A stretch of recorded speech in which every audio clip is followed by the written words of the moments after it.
Hello, my name is Laura Alford. I am an instructor for Engineering 101, and this video is a short introduction to MATLAB. Now, when you open MATLAB, it will probably look fairly similar to what you see here on my screen. It'll kind of pop up in the middle. There's some different windows around here, toolbars with some fun-looking buttons along the top. There's a way to change the layout pretty easily if you don't like this one. So there's a default one. There's a 3-column layout where they're arranged slightly differently. All but the command window minimized, but now I've missed some stuff that was going to come in handy later. So go back to the default, and then I'm actually going to move my window over here so you can see me in the little box. All right. So getting started with MATLAB, let's see what we got going on here. So first, I want to always check and see what your current folder is, and that means where are you working in the computer. Right now, I'm working in Users, Laura Presenting, which is the account that I use when I'm presenting stuff, Documents, and then MATLAB. Now, I generally don't really use this MATLAB folder because I have lots of MATLAB programs kicking around, and I like to organize them by project. So what I'm going to do is I'm going to go back up to Documents, and I'm going to make a new folder here, and we will call it Engineering 101. You can call it whatever you want. And then I'm going to double-click and get in this. So there's an error message saying that we weren't working in that folder. So now we are, and so now everything that we do is going to end up right here in this folder, and we know exactly where it's at. So this is good. Workspace, there's nothing there because we haven't done anything yet, so let's get to work. In the command window, here's where we can type some stuff. MATLAB is very good at doing math on numbers. Watch this. So 12 times 3. Look at that. Answer equals 36. So it works like a calculator. Right? 56 minus 23.45. All right. Answer is 32.5500. You'll probably have noticed that down here in the workspace, now something's popped up. So when MATLAB does a calculation, it has to store that answer somewhere. It doesn't just hang around somewhere. It has to put it into a spotted memory, and it gives the memory a name if you don't tell it what the name already is. So in this case, it defaults to this ants for answer. And it says in the workspace, if you hover over it, it says it is a 1-by-1 double. What does that mean? Well, if you double-click on it, you get a new window called the Variables window, and it tells you what answer is. And you can see there's a big kind of spreadsheet-looking thing. And 1-by-1 means there's just one number in the first row and the first column. Double means like a decimal number as opposed to an integer type number, or letters or something like that. So right now we just have ants. Is this 32.55. It's just one number. When it's just one number, it's called a scalar. If you have a row of numbers or a column, then those are called vectors. And then if you have the big whole set of them, that's called a matrix. We will cover vectors and matrices later on in the class, so keep that in mind. But for right now, we'll just work with these numbers.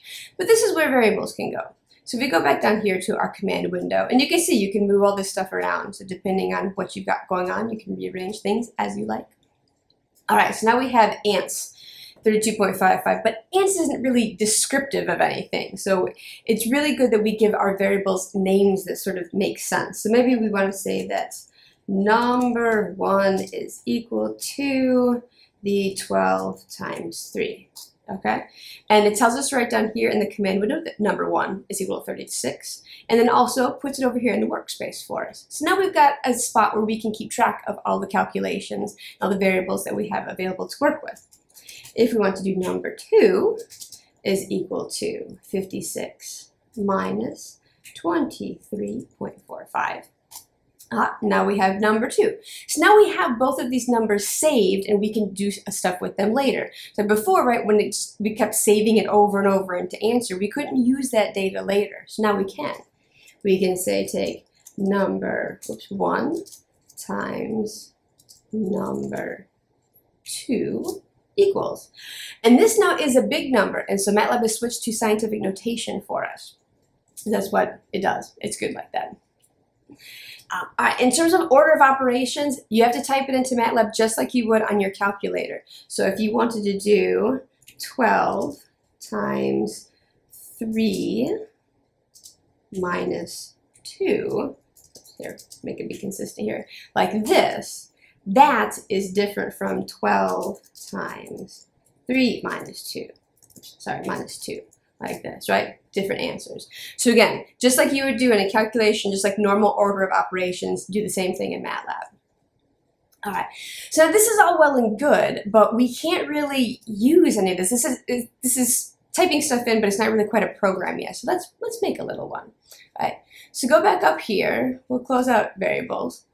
And you see up here at the home, in this home tab, we can click on new script. So a script is what MATLAB calls sort of a basic computer program where it's just you're going to type in a bunch of stuff and it will do them in order all at once for you instead of you having to type them over and over again. So what we can do is one way. So if you go back into the command window and you click where you can type and you hit the up arrow, you can see everything that you typed before. So you can go back in here and get number 1. Maybe we'll copy and paste it up here. And then maybe we'll go back down here and get our number 2. Like that, and we can just leave it there, copy and paste. Oops, brought along the carrot, that's not so good, don't want that. Okay, so I got this. All right, Now MATLAB has sort of helped us out, it's underlying this. So it says, terminate statement with semicolon to suppress output within a script. In English, that means that if you don't want it to spit out what the number is, what number 1 is again, if you put a semicolon here, it won't give you this display down here. That's all that means. So if you already know what it is and you're happy with it, you can put the semicolon in and then it won't display it. It will still do the calculation and it would update things over here in the workspace, but it just wouldn't spit it out down here in the command window. So up to you what you want to do. All right, so say we're going to start with this basic one. So I'm going to hit Command S to save. You can also save up here. I'm going to save. Okay, select file, save as. All right, so we're going to save this as, say, a simple script here. Save it in Engine 101, that's where we're at, and it saves it as a .m file. So this is MATLAB's files. Click Save. All right, now over here in current folder, simple script has appeared. So we've got a computer program we can work with. Now, to see what it does, delete all this and then type in clear. And that will delete all of the variables that we had in our workspace. And if we even type in CLC for clear command, then it clears all the command window stuff too. So it's kind of like we just restarted MATLAB. So to run the script, you can do one of two things. You can go up in the script and then you can just click the big green arrow that says run. So it even helps you, it says run simple script. So to do that, and voila. So it pops up down here in the command window, says, you ran a simple script, and here is number 1 and number 2 popped up over here.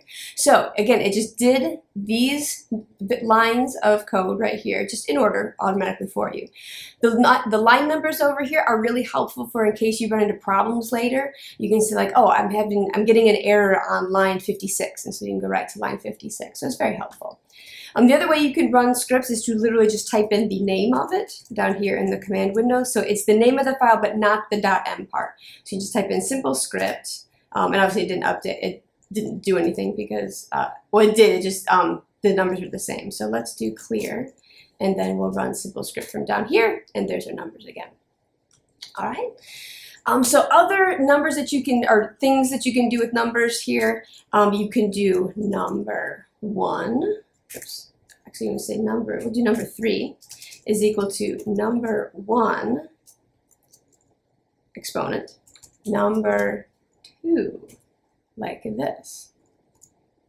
All right, and actually we'll leave the semicolon off so it'll tell us what it is down here and also in the workspace. So do this, we'll save, and then we'll run and see what we get. And see now number 3 is this big giant number of times 10 to the 50th. So this is exponent here.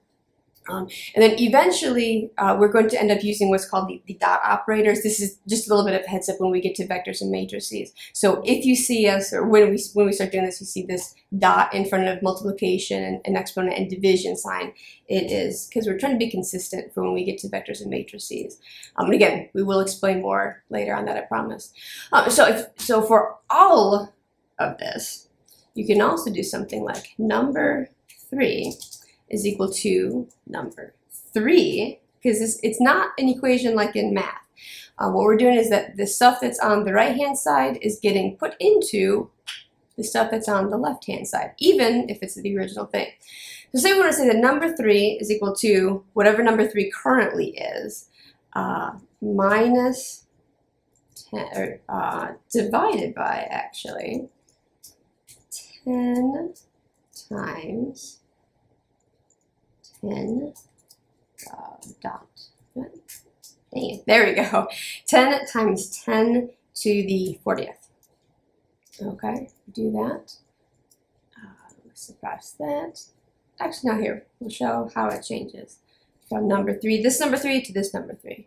All right, save it and run. Here we go. So now we see number 3 from up here, right? This line here. This one produces this version number 3, and then now we're going to divide the original number 3 divided by 10 times 10 to the 40th, and this gives us same number but times 10 to the 9th. So we get this feedback by leaving out the semicolon, so this can be helpful if you want to double check your calculations step by step. But over here in the workspace, it just stores the very last value for number 3 when this script gets done running. So this is just sort of a quick overview and introduction to MATLAB. We will get to do much more exciting things later in class, I promise. But hopefully this is helpful. Before you come to lecture, try and just make sure that you have MATLAB installed, because we're going to be working with it in class and in labs very quickly. And make sure that you have a Kane account. If you have any questions, go to Canvas and post them on Piazza, and we'll get back with you.